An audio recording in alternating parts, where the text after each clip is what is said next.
Greetings and welcome back to Globbits Gaming. World of Tanks again. It's all good. This isn't one of my replays. It's a replay that's been sent in to me by Peter Cobb. He used to be in BTTF, my clan, but for some reason he seems to have left. And he's teamed up with Toxic Gamers in his or Toxic Game ZXZ.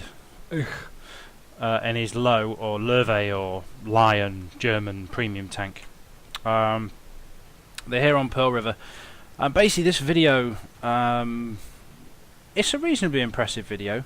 I was quite surprised at the performance, simply because I didn't really rate the Caernarvon, if I'm honest with you.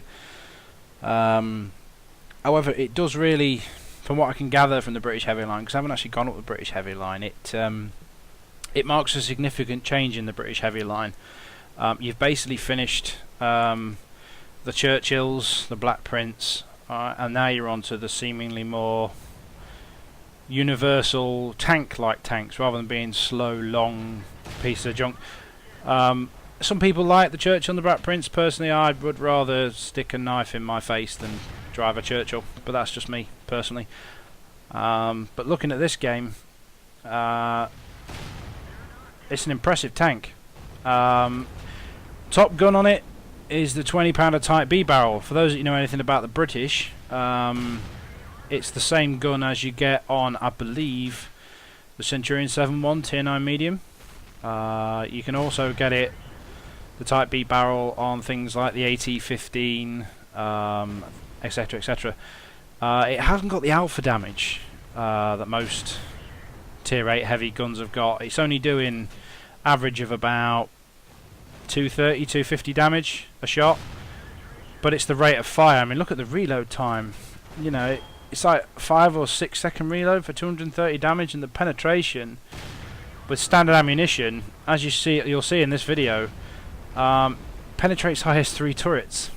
I don't know if that IS is supporting the top turret, but he managed to pen it by hitting the top flap. Out of the however many shots he fires, he very rarely bounces with this thing, and it's just one of those tanks. It just keeps firing. If you're in a position like this and you can just keep laying the damage down every time that gun reloads, you keep firing it, you're going to rack up the damage. He's on 1900 damage already. Now watch this. It's not. Just watch this. This IS reverses, thinks he's safe. See if he can get his turret. I think he's already shot that guy's turret once already. He's basically whittled that ARL down to nothing. And the gun depression on this thing's immense. Oh. And yes, ladies and gentlemen, he just bounced a troll cannon. He just bounced an ISU 152's BL-10 on his gun mantlet. Now on paper the turret armour isn't that great, but that gun mantlet is very, very, very, very bouncy. And he's just poking, popping up, taking his shots, and the enemy are just slowly being ground away. To be honest with you, on paper, they shouldn't have won this. There you go. Straight through the IS's hatch. The accuracy on this thing is phenomenal. It's a .32 accuracy. Watch this T-44 now. Just walks around the corner. Boom! It's a .32 accuracy and a .19 aiming time. Now, obviously, with vents, brothers in arms, and all that kind of stuff, you can imagine. You just see the accuracy on this thing's absolutely ridiculous. It's a ridiculously good tank, but it does lose out on alpha damage. But if you get yourself into a position like this, alpha damage don't mean anything. You know, you can use the tank to your advantage, use the hill, keep your hopper plate angled. Wait for him to fire. Yeah, you ain't getting away, Mr. ISU. A lot of teams on this map that I've noticed, the tactics on this particular map have changed. I've noticed a couple of times people saying, don't, if you start in the southern side, on the red team side in this map, don't actually come over the bridge. Stay at the entrance to that bridge and basically get yourself a massive, basically just sit there and ambush and basically form a firing squad, and everything that comes through that, underneath that archway, just gets absolutely trounced. But unfortunately, to get the window licking retards that frequent World of Tanks to actually form some sort of a plan that doesn't require charging forward and shooting things is a sometimes an impossible task.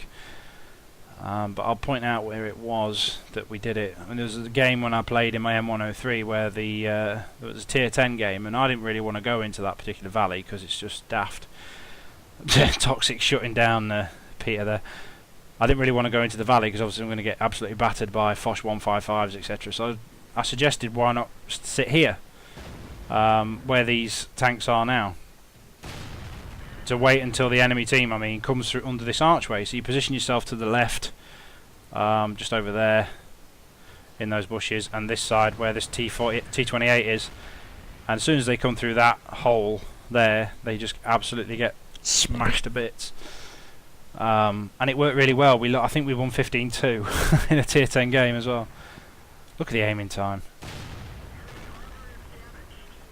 Setting a KV-1S on fire from the front. Guess his fire extinguisher out pretty sharpish. Bang! Not a bad showing. Not a bad showing at all. I think of the end result, that was a 4.5k damage game, 5 kills, brothers in arms, 8 kills, killed half the enemy team between them. Not a bad showing at all. Okay, as far as I'm concerned, guys, that's me signing off. Peter, you're finally on my channel, bro. Take care, mate. Take care, guys. Bye now.